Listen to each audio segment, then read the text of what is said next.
మనకు అప్పులు ఇస్తున్నారు రాజధాని కట్టుకోవడానికి. వాస్తవానికి విభజన హామీలలో ఒక హామీ రాజధాని పూర్తి నిర్మాణ బాధ్యత కేంద్ర ప్రభుత్వానికి. కానీ ఈరోజు వివిధ సంస్థల ద్వారా అప్పులు ఇస్తామంటున్నారు తప్పితే పెద్ద పెద్ద మాటలు ఇంతకుముందు చెప్పారు. న్యూఢిల్లీని తలపించే రాజధాని కట్టిస్తానన్నారు, కానీ ఇప్పటి వరకు కూడా ఒక్క మేలు కూడా చేయలేదు. ఆఖరికి విశాఖ స్టీల్ కూడా ఎప్పుడు ప్రైవేటైజ్ అవుతుందో అని బిక్కుమంటూ అక్కడ వాళ్ళు కూడా బతుకుతున్నారు. ఇప్పటికీ కూడా విశాఖ స్టీల్ ప్రైవేటైజ్ చేయబోము అని వాళ్ళు చెప్పిన పార్లమెంట్లో చెప్పిన మాట వెనక్కి తీసుకోవడం లేదు బీజేపీ. ఇంత అన్యాయం చేస్తున్నా కూడా చంద్రబాబు గారు, పవన్ కళ్యాణ్ గారు అదే బీజేపీతో కూటమి కట్టారు. నిన్న సభలో చూస్తే కూడా వాళ్ళు గొప్పలు చెప్పుకోవడమే. సంవత్సరం రోజులైంది అధికారంలోకి వచ్చి. డబుల్ ఇంజన్ అంటున్నారు.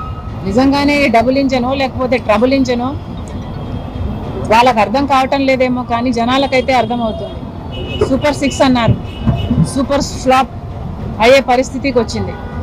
ఇదే రీతిలో పోతే మాత్రం సూపర్ 6 ఎలా అమలు అవుతుందో చంద్రబాబు గారు ఆంధ్ర రాష్ట్ర ప్రజలకు సమాధానం చెప్పాలి. అన్నదాత సుఖీభవ అని పథకం కింద ప్రతి రైతుకి 20,000 రూపాయలు ఇస్తామన్నారు. సంవత్సరం గడిచిపోయింది, ఒక్క రైతుకు కూడా ఇవ్వలేదు.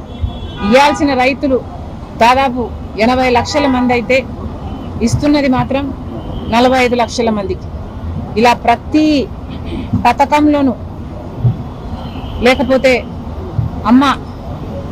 అమ్మఒడి అనే కార్యక్రమం అయితే ప్రతి పిల్లాడికి ప్రతి చైల్డ్కి 15,000 రూపాయలు ఇస్తామని చెప్పారు, కానీ ఇంతవరకు ఒక్కరికి కూడా ఇవ్వలేదు.